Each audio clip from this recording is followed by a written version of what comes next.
এক পর্যায়ে আমি গলার দড়ি দিয়ে দিলাম। আসলেই?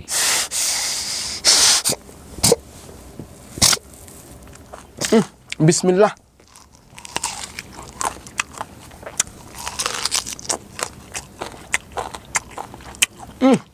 সেই স্বাদ, কি স্বাদ লাগতেছে আমার কাছে, এত স্বাদ লাগতেছে কে দাদা এই ফল।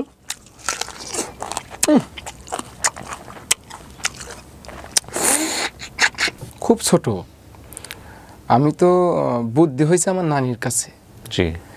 আমার বাবার বাড়ি থেকে একদম পাতাল কোলে করে নিয়ে আসছিল। আপনার মা? না, নানি। আচ্ছা। নানি নিয়ে আসছিল। আর মা, ওই টাইমে তো আমার তো জ্ঞান বুদ্ধি নাই, মানে আমার তো বুদ্ধি হওয়ার পরে পড়ায় অনেক পরেই আর কি মা বাবার অনেক দ্রুত আমি শুনতে পাই, যখন জ্ঞান বুদ্ধি আমার হয়ে গেছে। বাপ মায়ের মধ্যে সম্পর্ক ভালো ছিল না? না, ভালো ছিল না। আচ্ছা। নানি হচ্ছে মানুষের বাড়িতে খেতা সেলাই করি, তা বাদে ওই যে আগে তো নর্মাল ডেলিভারিটা বেশি ছিল, আমার নানি এই কাজগুলো, ও দায়ী যেটাকে বলে। হ্যাঁ, জি। এই কাজগুলো করে যেটা আর কি খুশি মনে যারা দিত, যা ওটা নিয়ে আমি আর নানি আর কি খাইতাম। আপনাদের পরিবারে আপনি আর আপনার নানি ছিলেন? নানি, আমার মামারা হচ্ছে 4টা, হ্যাঁ। আর আমার মা বোন দিয়ে 3টা, মোট 7 জন পরিবারের। একজন বিয়ে শাদী করে এক জায়গায় সেটেল হয়ে গেছে, ওই স্কুলে ভর্তি করে দিল। যখন একটু বড় হয়ে গেলাম, খুব ওই যে মানুষের বাড়ি খেতা সেলাই করেছে, আমাকে নিয়ে যাইতো, ওই খেতার উপর শুয়াই থাকি, খেতা সেলাই করে সারা দিন পরে এখন 1 কেজি চাউল হোক আর 1/2 কেজি আটা হোক, 1/2 কেজি আটা হোক, এগুলা নিয়ে আসি, বাড়িতে আসি রান্নাবান্না করে তারপরে নানি আর আমি একসাথে খাওয়া দাওয়া করে উঠতাম।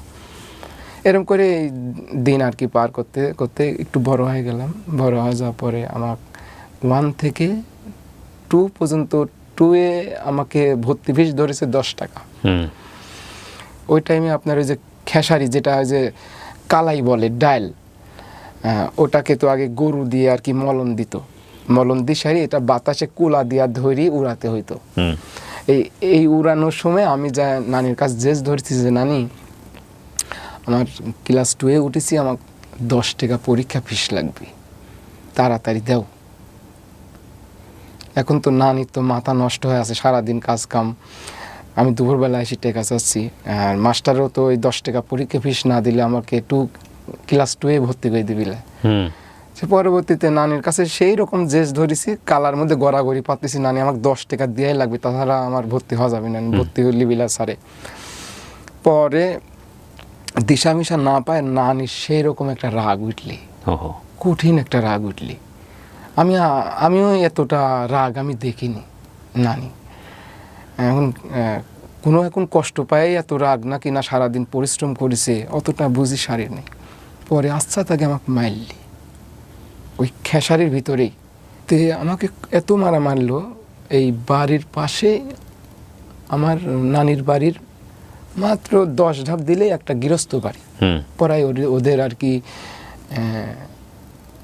350 বিঘা জমি, এরকম একটা গৃহস্থ। আমাদের দেশ গ্রামে যাদের একটু জমি বেশি থাকে তাদের গৃহস্থ বলে। গৃহস্থর মা আমাকে ওই মারা দেখে কোলে পিঠে কইলি চলে আসলে আমার এই বাড়িতে, তোর নানির কাছে থাকা লাগবি না, তুই হচ্ছে আমার বাড়িতে থাক, তুই লেখাপড়া তুই আমার বাড়ি থেকেই করবি।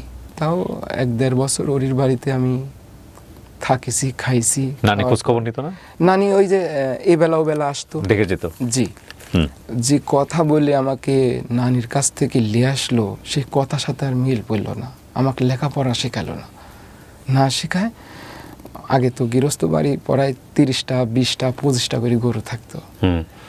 এই গরুগুলা আমার সম্পূর্ণ দায়িত্ব, খাওয়ানো দাওয়ানো, মাঠে নিয়ে যাওয়া। এই যে ইরি ধান কাটা পরে যে ইরি ধানের গাছ থেকে যাবার কুশি বাড়ায়, ওই কুশিগুলা গরু খাওয়ানোর জন্য আর কি মাঠে নিয়ে যেতে হইতো। আমাকে পরবর্তীতে নানি কাছে করলো যে বছরে মনির 2টা প্যান্ট পাবে, হাফ প্যান্ট, 2টা হাফ প্যান্ট পাবে, আর হচ্ছে একটা গামছা পাবে, আর 2টি গেঞ্জি পাবে, আর 1 জোড়া স্যান্ডেল পাবি। এই আমার বছরে। এখন এই মাথা তো দিতে পারে, ওই মাথা তো দিতে পারে 1 বছর পর পর। আর খাওয়া দাওয়া ফ্রি, কোনো টাকা পয়সা না। এখন নানিও ভাবি চিন্তে দেখলি যে আসলে তো আমার একটু জুলুমি হয়ে গেছে সাওয়াল্লিয়া। আর আমার মামারা তো সবাই আর কি, কেউ ভ্যান চলায়, মানে যার যার সংসার তাই গোছাতেই মানে পেরাশনি, খুব হিমশিম খায় যায়। তার মানে ওই যে টাকা চাইছিলেন লেখাপড়ার জন্য, ওইটা ওই সময় লেখাপড়া বন্ধ হয়ে ওই গেল। ওই সময় ক্লাস 2-এ ওঠার আগ দিয়েই আমার লাইফের লেখাপড়া। আর লেখাপড়ার হলো না। আবার এই জায়গায় যে আমাকে লেখাপড়া করার যে একটা সুযোগ দিছিল, ওই জন্য আমিও একটু আইছিলাম যে আমাকে লেখাপড়ার পাশাপাশি আমাকে এই বাড়িতেই রাখবে। এই সুযোগে আসার পর যখন আমি একটু ভালো বুদ্ধি হয়ে গেল যে একটা গরু ছুটি যাচ্ছে, যে গরুটা আমার ধরে আনতে হবে, এটা গৃহস্থর বাড়ির গরু, তখন আমাকে কইলো যে লেখাপড়া আর হবে না নি, তুমি এগুলাই করো। একবার ওই বর্ষা মৌসুমে বছরে আমি একটা গামছা পাই। গামছাটা ওই ছোট মানুষ, সাঁতার তো জানি না, তো ওই গরুর ন্যাজ, মানে সবগুলা গরুকে আমি আগে পাঠাইতাম, আর একটা গরুকে আমি আটকায় রাখতাম। ওর লেজ ধরে ধরে আপনি পার হইতেন। ওই যে গরুটা সভ্য, সেই গরুটার ন্যাজ ধরে রাখতাম। সুন্দরভাবে আধা কিলোমিটার পানি পার হয়ে যেতে হবে, একটা বিল পার হতে হবে, এই আধা ঘন্টায় ন্যাজ ধরে থাকতাম, কল কল কল কল করে চলে যাইতাম গরুর ন্যাজ ধরি। তো একবার গরুর ন্যাজ ধরি যাচ্ছি, পরে গামছাটা আমার গিটটা থেকে হারাই গেছে পানির ভিতরে, আর খুঁজে পাইলাম না। পরে ওই 1 বছর আমি আর ওই গামছা পাইলাম না।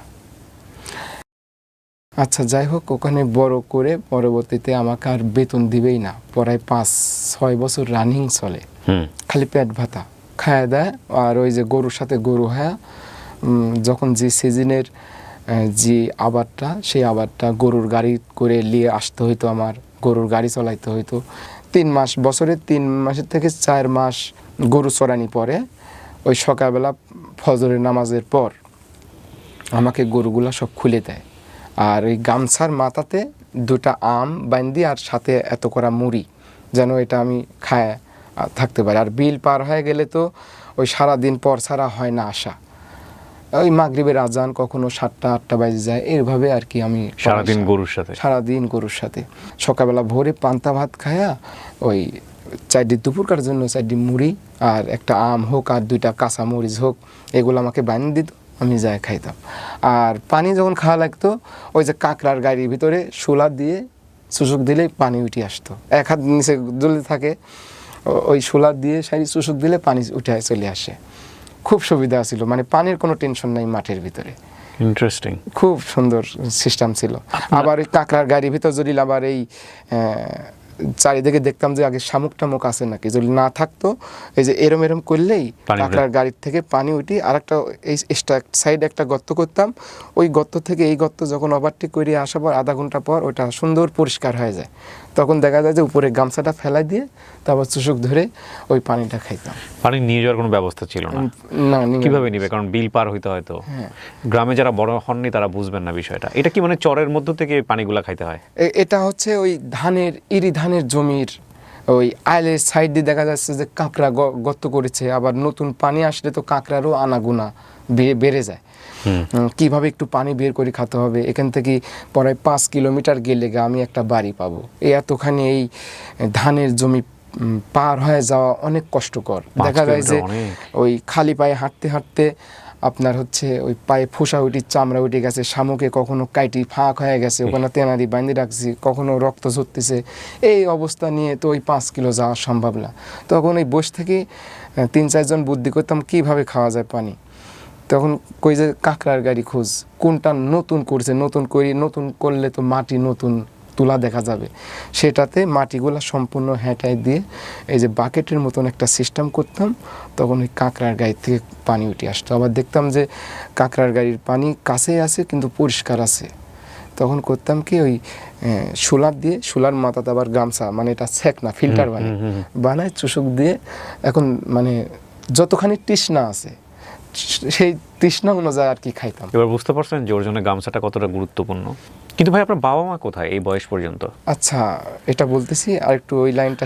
আমাকে পেন দিত 2টা হাফ পেন। আমার আবার ছোটবেলা খুব শখের ওই যে পকেটের নিচ দিয়া যে 2-3টা ঝুলপি থাকে, এই ঝুলপিওয়ালা পেনের আমার খুব শখ ছিল। তো এই ঝুলপিওয়ালা পেন আমাকে দিত। বর্ষা মৌসুমে কিন্তু এই আপনার মাঠ পর্যায়ে জমি, ফসলি জমিতে ওই আপনি যদি এক জায়গায় ছোট করে পা দেন, পাটা অটোমেটিক এই পানির কারণে আর পিছিলির কারণে একটু পাটা বড় হয়ে যাবে। আর বড় যখন হয়ে যায় তখন আমার এই যে নিচের প্যান্টটা মানে ছিঁড়ে যায়। তখন আমি বাড়িতে যাই, বলি যে প্যান্ট আমার ছিঁড়ে গেছে। তোর দৈনিক প্যান্ট ছিঁড়ে, তাহলে না তোকে এখানে মানে প্যান্টের শাড়ি কাপড় এখানে দোকান দিয়ে দিতে হবে। তোর সব সময় প্যান্ট ছিঁড়ে। আমি ওদের বোঝাতে পারতাম না। আর প্যান্টটা যদ্দ সম্ভব আমাকে আরও কয়েকজন বলতো যে তোকে এই প্যান্ট কিনে দেয় মনে হয় এই গায়ের পোশাক কিছু কাপড় বলে যে নরম কাপড়, ওই কাপড়ের প্যান্ট তো টিকবে না, এক সপ্তাহ যায় না আমার প্যান্ট দুটা ছিঁড়ে যায়। অনেকেই আবার যারা একটু বড় লোক প্রভাবশালী, যারা ওই কাজের লোক পায় না, নিজেরা গরু নিয়ে যায় মাঠে, গরু তো অবলা জাত খাওয়াতেই হবে, তাইলে ওই গেলে দেখা যায় যে কয় যে যা আমার ছাওয়ালের 2টি প্যান্ট আছে তোকে আমি দিব না। আমার লাইফের অর্ধেক জীবনে আমি মানুষের ব্যবহার করা কাপড়ই পরেছি,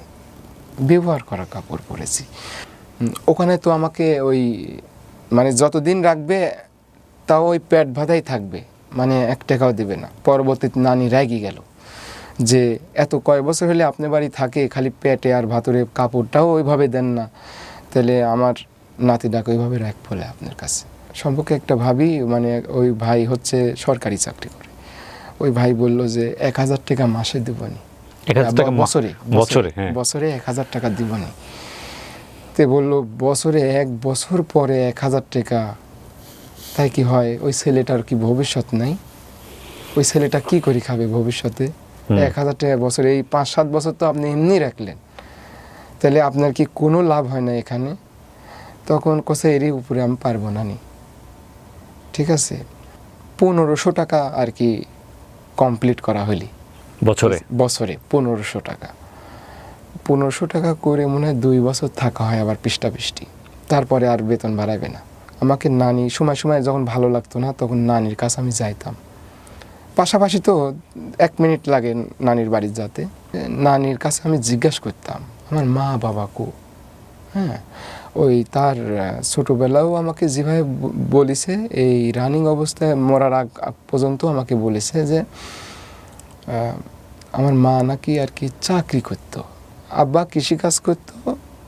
এক পর্যায়ে মা বাবার ভিতরে একটা ছেঁড়াছেড়ি হয়ে যায়, যাওয়ার পরে এখন চট্টগ্রাম বাদুরতলা না কি একটা জায়গা ছিল বলে নাকি, বলতে পারবো না, সেই জায়গাতে নাকি মা চাকরি করতে চলে যায়। তারপরে যাওয়ার পরে আর ওখান থেকে আর কি চিঠির আর উত্তর পায় না।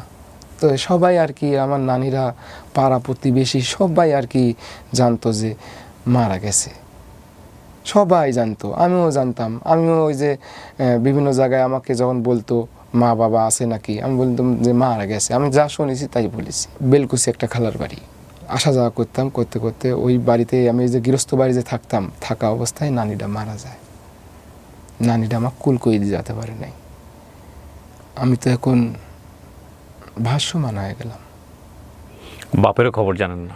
বাপের খবর ওইভাবে জানা নাই, আর বাপের বাড়ি তো আমার যাওয়া নাই, যেহেতু নানি আমাকে লিয়ে আইছে, তারপরে বাপের বাড়ি আমার যাওয়া নাই। বাপের বাড়ি হচ্ছে আপনার আমার নানির বাড়ি থেকে 7 কিলোমিটার দূরত্ব। আমি এখন অথই সাগরে পড়ে গেলাম, আমি কি করব? আমি এখন খালি ভাবি যে আমার মাথা পর তো কিছু নাই। আমাকে বেলকুচির খালা লিয়ে আসে, আমাকে একটা চাকরি দিবে ঢাকা শহরে। তাহলে কি করতে হবে, ওরির বাড়ির যে টিলার আছে ওই টিলারটা আমার চলাতে হবে। তো ওই জায়গায় আমি 4 বছর থাকি।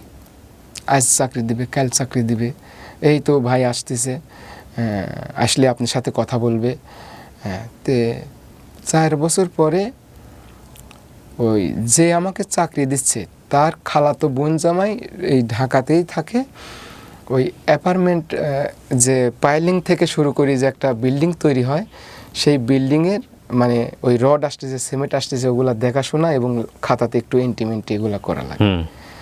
আর আমাকে চাকরি দিচ্ছে কি, যে ওই যে অ্যাপার্টমেন্টটা যে হচ্ছে ওই অ্যাপার্টমেন্টের ওই কলমে বা ইট গাঁথনি হয়ে গেলে আমার ওই পানি দিতে হবে, 3 বেলা আমার ওই পানি দিতে হবে।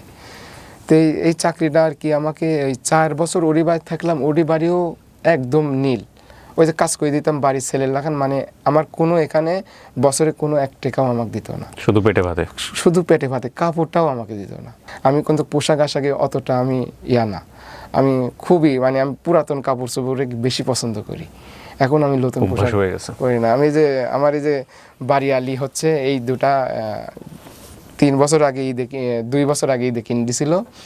তো আমি ঈদ ছাড়া আমি আর পড়ি না। এটা ঈদের নামাজ পড়তে গেলে এটা পরে যাই, আর না হলে ধুই ইস্তারি করে সুন্দর করি প্যাকেট করি, ওই 1 বছর আর মনে থুই দিই।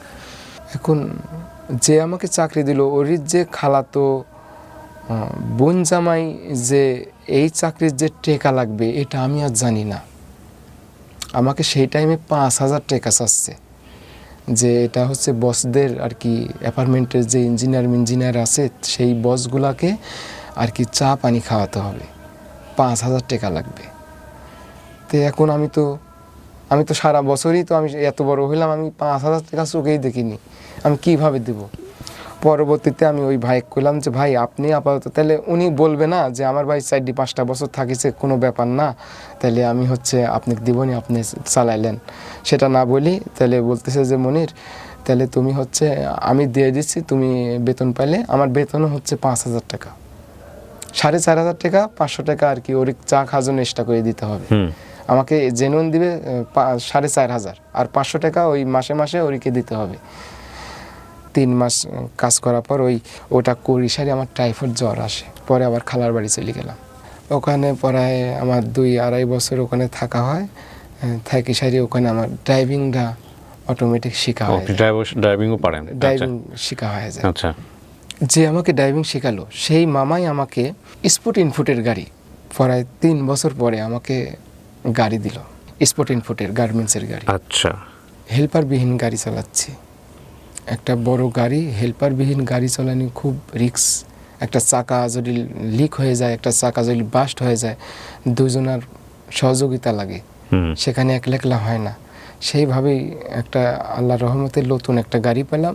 আমাকে আমার আত্মীয় স্বজন সবাই ভবিষ্যৎ দেখাচ্ছে, তোর প্রচুর পরিমাণে টাকা পয়সা কামাই করতে হবে, পরিশ্রম করতে হবে, তোর ঘর নাই বাড়ি নাই, আমরাই তোরে করে দেব।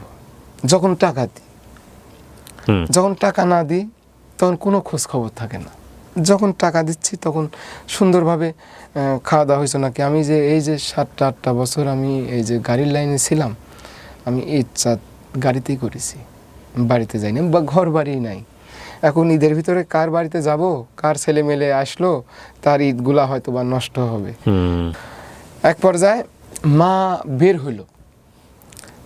বের হইল গুলশন সাইডনগর এলাকা থেকে হঠাৎ করে। আসলে আমি জন্মের পরে আমি মায়ের দেখি নাই, চেহারাও মনে নাই। মানে মাও আমাকে ওইভাবে মানে একটা আছে না যে বেটা বিলে একটা আপন করি হাসি হুসরি লিয়া, বা আমি একটু মা বলে একটু কাছে তার ভিড়বো বা জড়া ধরবো, ওই জিনিসটা আমার আসতেছে না। আমি এক নজর ভাবে আমি তাকায় আছি, যা আমি ভিতর থেকে ভাবতেছি এটা কি আমার মা। আমি এক নজর একভাবে আমি তাকাই থাকতেছি সেইভাবে যে এটা আমার মা। মামাদের আমি জিজ্ঞাসা করছি এটা কি মা, তোর কি মনে হয়? আমি তো জীবনে দেখি নাই, আমার জন্মের পরে এই ফার্স্ট আমি মাইক দেখতেছি। তে বলছে যে হ্যাঁ এটা তোর মা। তে মার বিয়ে হয়েছিল, একটা বিয়ে হয়, ওইদিকে এখন ছেলে একটা আছে, সেই ছেলে এখন ওই ছেলের বাপ এখন কি করে অত দূর আমি যাই নাই, আর অত দূর আমি শুনতেও যাই নাই। তবে মা যাই আছে ভালো আছে, মানে ওই ফ্যামিলিতে হয়তো বা যায়। আর আমি যখন মায়ের সাথে দেখা গেল, আমি তখন বাপের কাছেও আমি চলে যাই। ওই বাবারও আর একটা ফ্যামিলি হয়ে গেছে, বাবারও যে আমি যাওয়ার পরে যে একটা সন্তান হিসাবে বয়, বা আমি তো বাড়ি ঘর করে দিব, বা তুই এখানে একটু আদর করা, এই জিনিসটা আমি পাই নাই। মানে জাস্ট আর কি আমি একবার সবার থেকে একটা বঞ্চিত একটা ছেলে। এখন মা বাবা যে এই যে বের হইলো, তাহলে এখন আমি কেমনে কই যে আমার মা বাবা সবই আছে, কিন্তু আমাকে পুরো দুনিয়া জানতো বাবা মা মারা গেছে। করোনার ভিতরে গাড়ি চালানোর চাকরিটা আমার চলে গেল। চলে যাওয়ার পরে আমি বাড়িতে চলে গেলাম, খালার বাড়িতে কৃষিকাজ আবার পুনরায় শুরু করে দিলাম। তে আমার ওই ছোটোবেলা খুবই দুঃখ কষ্ট নিয়ে মানুষ হয়েছি। ওই যে নানি আমাকে এটা ওটা আইনি খাওয়াইতো, ওই টাইমে আমার ওই কাঁচা তরকারি আমি খাইতাম। কি বলেন? সেই রকমভাবে খাইতাম পেটের ক্ষুধায়, মানে জড়ো সড়ো, মানে আমার পারতেছি না যে আমি মরি যাই, অস্থিরতা ভাত করতো। তখন কি করতাম, ওই নানি এই বাড়ি থেকে সিম, ও বাড়ি থেকে আনাজ, ও বাড়ি থেকে ধুমা, ও বাড়ি থেকে করলা আনি বাড়িতে রাখতো, রান্নার সময় দিতাম না, আমি লিয়া খাইতাম। তো এই তিতো যদিও লাগতো, যখন পেটটা ভরে যাইতো তখন অনুভূতি করতাম যে আমার এটা করলি খেলাম তিতো লাগিছে, তার আগে আমার কাছে আর ভিতরে আমার কিছুই লাগে নাই। আপনি কি কথাটা বুঝতে পারছেন ক্ষুধা কত মারাত্মক হইতে পারে? আমার এই নানি যখন ওই আনতে পারতো না, তখন আমি এই গাছের ফল, মানে যেটা আসলেই খাওয়ার উপযুক্ত না কিন্তু ফল ধরে আছে, সেটাই আমি খাচ্ছি। আমি খাই, আমার আগে মেইন কথা হচ্ছে আমার পেটের ক্ষুধা আগে মিটাতে, এটাই হচ্ছে কথা। আমার এই যে কাঁচা, এই যে যেটা কোটা বললেন না, বাটুল, আমাদের গ্রামে আর কি বাটুল বলে, এই বাটুলটা আসলে খুব সুস্বাদু। আমাকে যদি এখন দেয়া যায় 1 কেজি মতো, আমি এখন ওই গাছের কথা এখন মনে পড়তেছে। রোজা ছিলাম সারা দিন। কেউ তো খায় না এগুলা? না, কেউ খায় না। গরু ছাগলে খায় এগুলা, গরু ছাগলও খায় না। গরু ছাগল না, গরু ছাগল। আপনি খাইতেন এগুলা ছোটবেলায়? আমি ছোটবেলা সেইভাবে, এটা অনেকেই জানতো না, আমি এটা সেইভাবে খাইতাম। খায়া আমি একদম একবারে সর্দি হয়ে গেলাম। সর্দি বলতে যে আমার কাছে একদম ইজি হয়ে গেল, মানে ধুমা কন, কল্লি কন, কচু কন, এমনকি কচুও খাইছি আমি। ওই যে যেটা বড় ফ্যান কচু বলে অনেকে, আমাদের ওইদিকে মান কচু বলে। আমি লাস্টে মান কচু খাইছি। মান কচু খায়া, মান কচুটা খাই, এই শাকসবজির ভিতরে আমার এই খাদ্য নালীটা আর কি প্রায় 15 দিন আমি ভাত খাইতে পারি না। ওই আপনার হচ্ছে সব জায়গায় জিম দিয়ে গেছে, সম্পূর্ণ ছিলে গেছে, ভিতরে ঘা হয়ে গেছে। ভিতরে ঘা হয়ে যাওয়ার পরে আমি খাইতে পারিনি।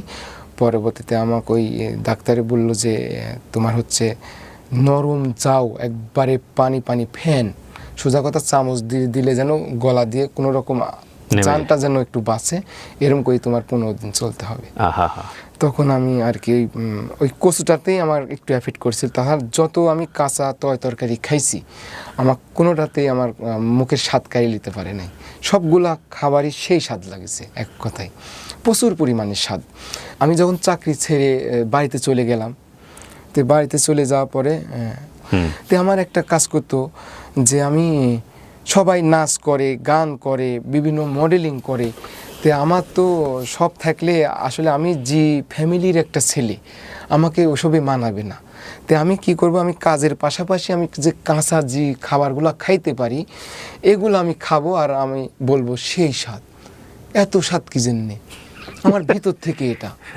তো আসলে কি এটা রান্না করার পর স্বাদ লাগবে, যেটা তিতো জিনিস সেটা তিতো ফ্লেভারে স্বাদ লাগবে, কিন্তু আমার কাছে A to Z সব স্বাদ লাগে।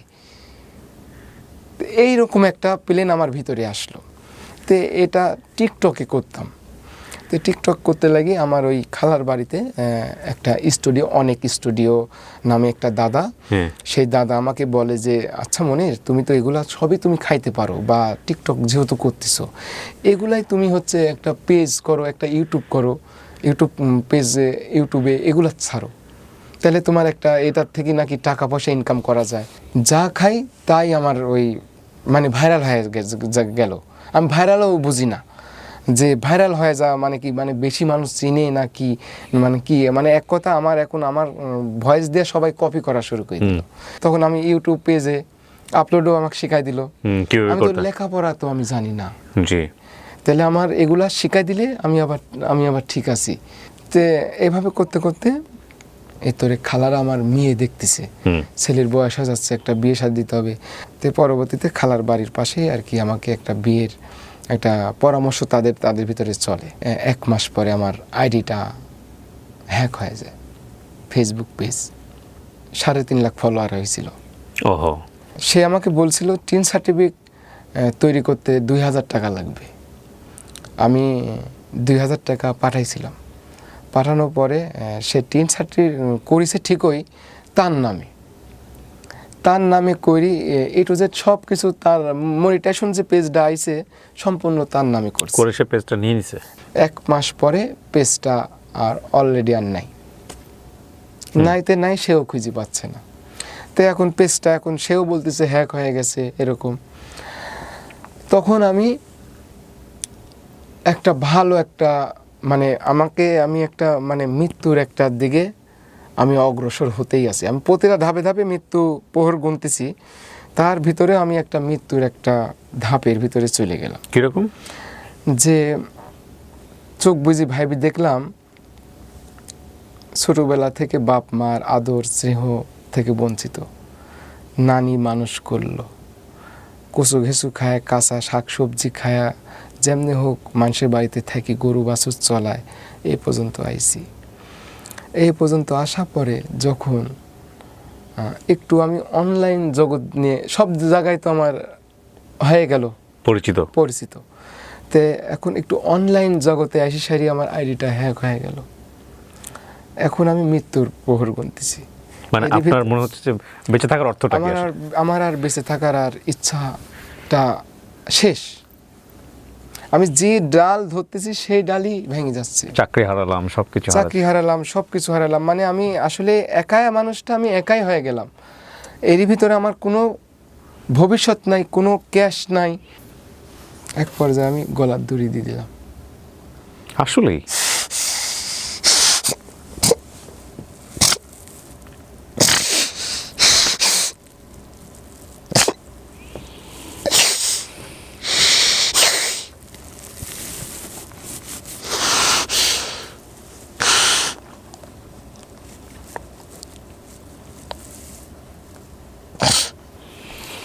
আমরা শুধু মানুষদের অল্প কিছু জানি, ভেতরের গল্পটা কি জানি। কত মানুষকে হাসিয়েছে এই কাঁচা সবজি খেয়ে, কচু ঘেঁচু খেয়ে, কিন্তু এটার পেছনের স্টোরিটা কি আমরা জানি? যেটা দেখে আমরা অবাক হই, যেটা দেখে আমরা মিলিয়ন মিলিয়ন মানুষকে চিনেছি, সেটার বিহাইন্ড দ্য স্টোরিটা কি আমরা জানি? সুস্থ হওয়ার পরে খালারা বলতে লাগলি যে এরিক বিয়ে শাদি দিয়ে আমার বাড়িতে রেখে দিই। তে এরই মধ্যে আমার আইডিটা চলে গেল। এরই মধ্যে ইউটিউবটা ফাইন আগাতে লাগছিল।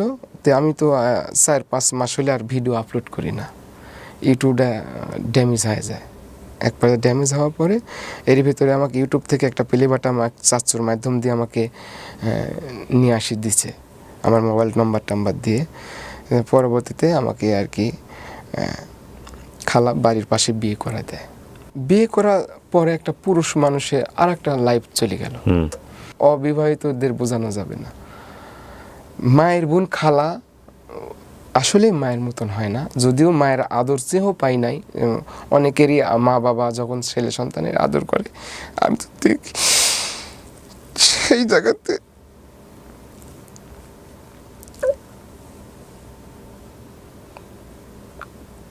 জায়গাতে আমার 3 মাস বিয়ে করার পর 3 মাস আমি থাকতাম। 3 মাস খালার বাড়িতে থাকার পরে আমি এই যে মামাতো ভাই দুবাই ছিল, 2 বছর 2.5 বছর দুবাই ছিল। তাকে আমি সব কথা খুলে কই, তা সে তখন আমাকে বলে যে আমার বাড়িতে একটা ছাবরা ঘর তুলো। তখন তার বাড়িতে একটা ছাবলা ঘর তুলে বৌলি আমি সেখানে চলে যাই। এই ছাপড়া ঘরের ভিডিও আপনি কিছুদিন আগে দিয়েছেন, এটাই সেই ছাপড়া ঘর? জি, চারপাশে জঙ্গল হয়ে আছে মাঝখানে।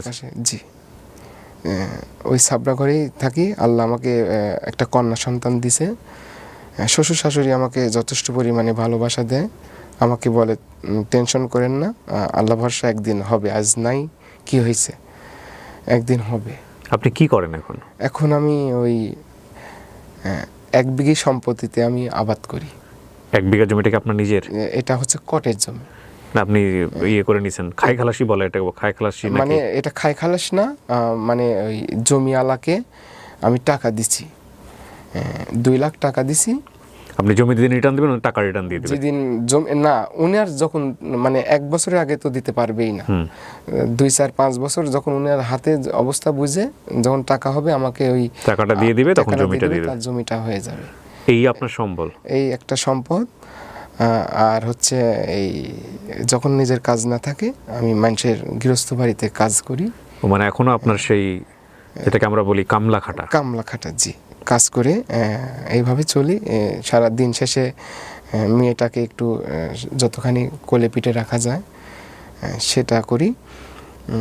সব মিলেই মানুষের বাড়ি এখন ওই যে এখান থেকে যেই মনে করেন যে কালকে পাট তোলা কাজ করব, পাট কাটা, এখন দেশ গ্রামে প্রচুর কাজ লেগে গেছে। আপনার ফেসবুকের কি অবস্থা?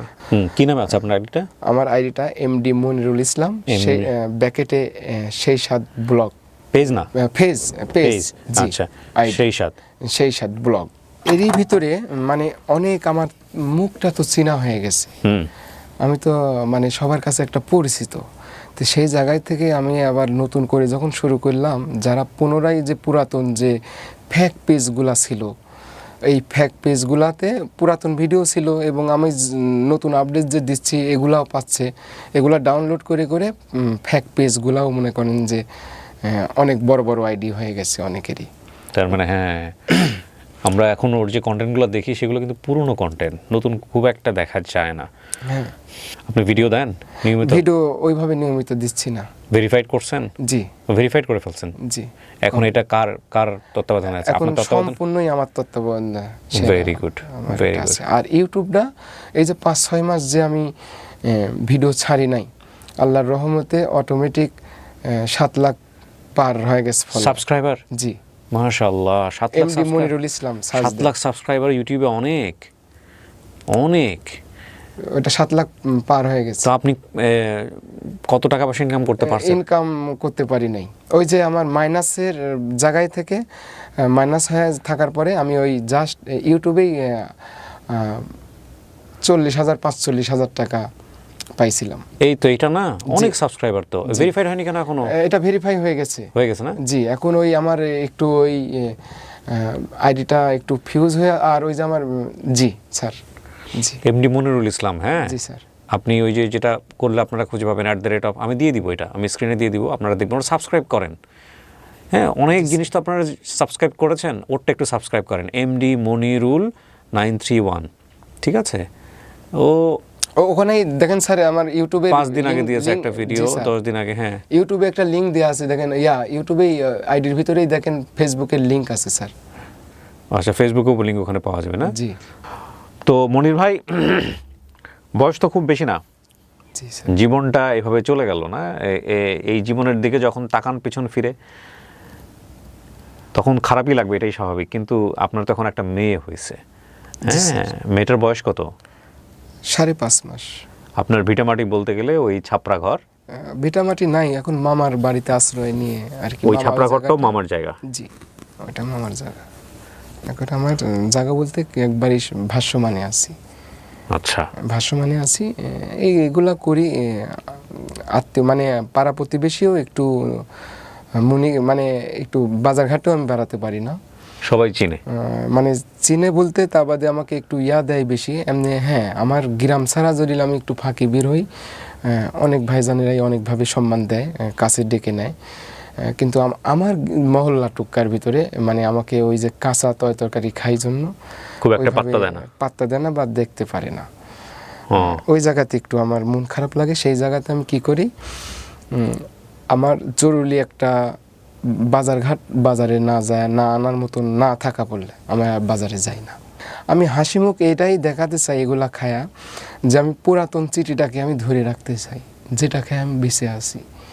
এমনও দিন গেছে, আমি বৃষ্টি হচ্ছে ঝিমঝিম করে, খেরের পালার তলে, পোয়াল পালার তলে আমি ঢুকে আমি রাত পার করেছি। এমনও দিন গেছে, নানি আমাকে একটা বাটি ধরায় রাখিছে, টিনের ছাবড়া দিয়ে পানি পড়তেছে, আমি বাটিটা ধরে রাখিছি, পানি পড়তে পড়তে পড়তে পড়তে পড়তে ওইভাবেই ঘুম পাচ্তেছি, ওইভাবে ঝিমতেছি। এরকম দিনগুলা অ্যাভেলেবল গেছে, প্রচুর কষ্ট করি এই পর্যন্ত যাইছি।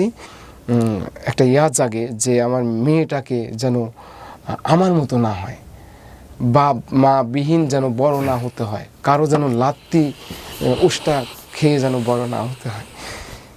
এই জিনিসটাকে আমি বেশিরভাগ সামনের দিকে ফলো করতেছি। আমার মেয়েটা একটা ভালো একটু লেখাপড়া শেখাবো, ভালো পদ্মাশীল করব।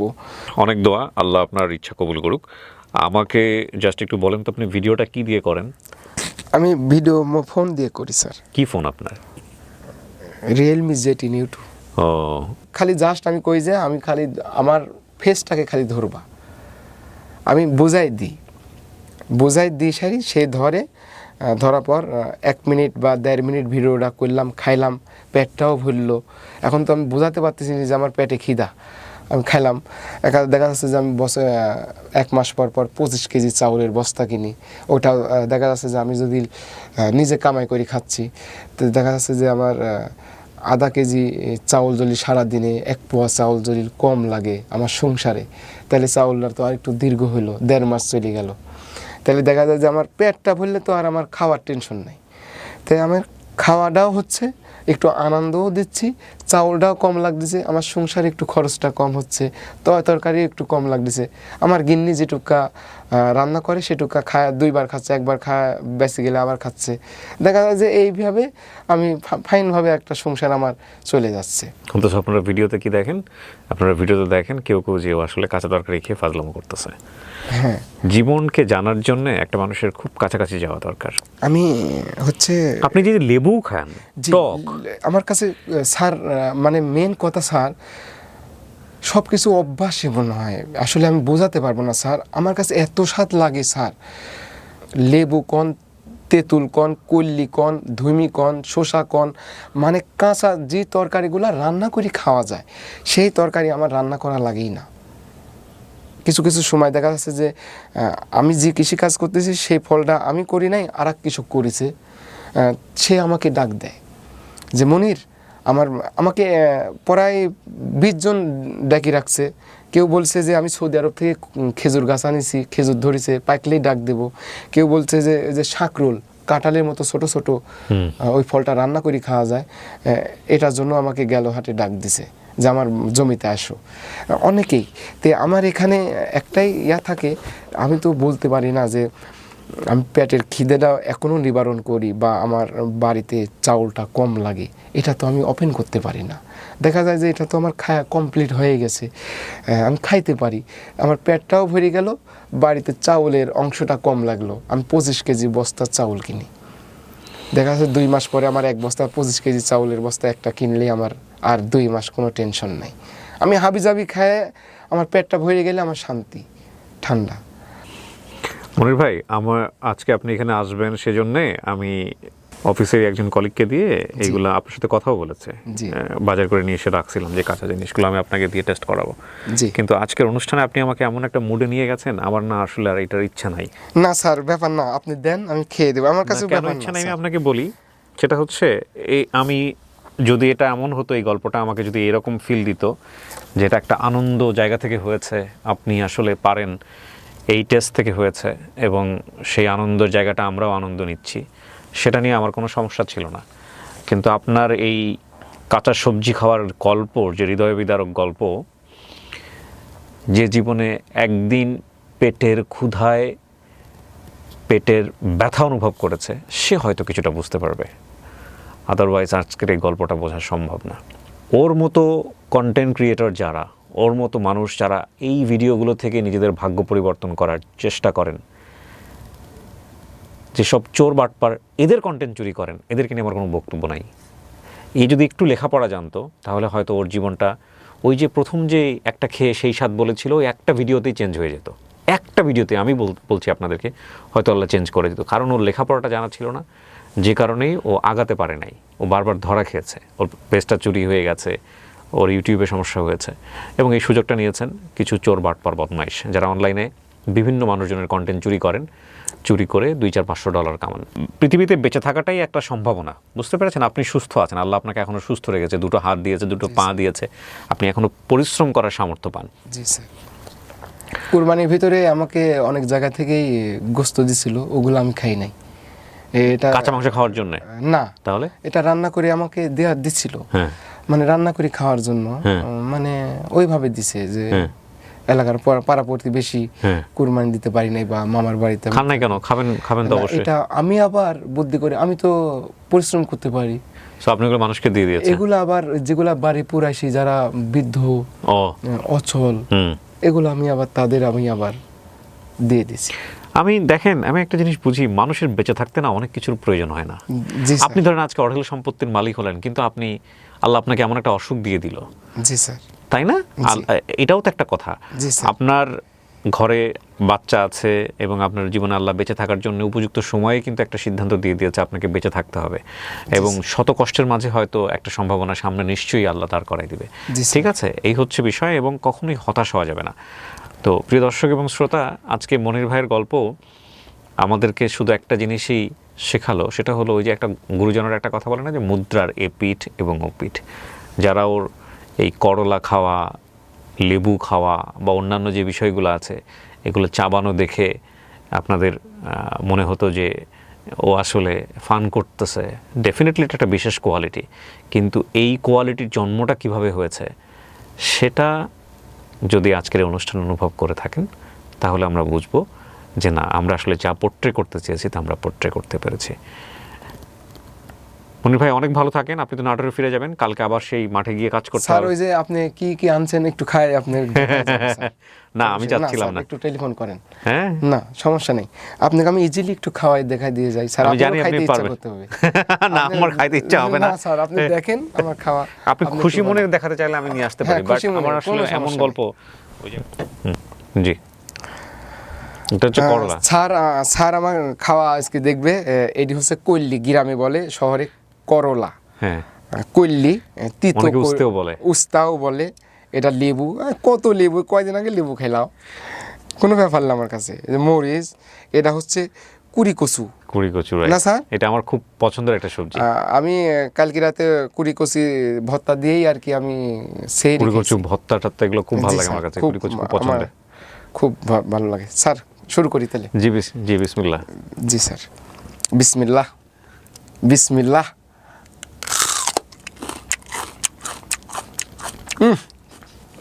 সেই স্বাদ।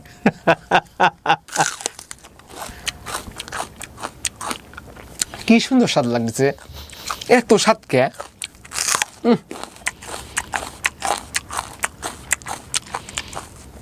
সেই স্বাদ লাগতেছে আমার কাছে।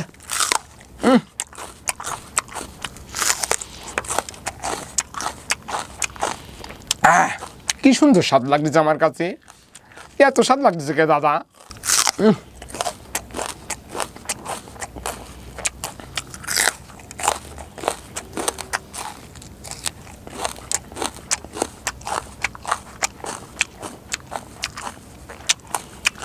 দাদা এটা কি ফল দাদা, এত বড়। বিসমিল্লাহ।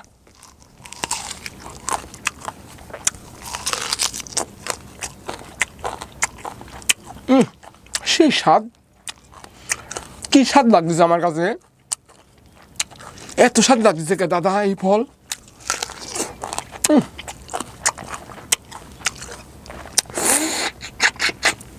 কি সুন্দর স্বাদ লাগতেছে। আমার এই বেশি ফল লাগতো না, কাঁচা 4-5টা ফল খেলে আর আমার সারাদিন কোনো টেনশন নাই। কেউ আমাকে বলে নাই, হ্যাঁ আমার আত্মীয় স্বজন যাই আছে কখনো বলে নাই যা এক গাল আমার বাড়িতে ভাত খায় যা। এখন পেটের ক্ষুধায় আমি কি করব স্যার, ওই টাইমে আমি এগুলা বেছে নিয়েছিলাম। স্যার আমার তো ইফতার করার পরে ফল ফুল দিয়ে ইফতার করাইছেন, পেট ভরে গেছে, এগুলি খায় একবারে পেট ভরে গেল, আর কিছু খাওয়া লাগবে না স্যার। যখন রেকর্ডটা হয়েছে, ও আসলে আপনারা জানেন হয়তো পবিত্র আশুরার যে নফল রোজা, সেই রোজা রাখছে, 10ই মুহররমের যে রোজা।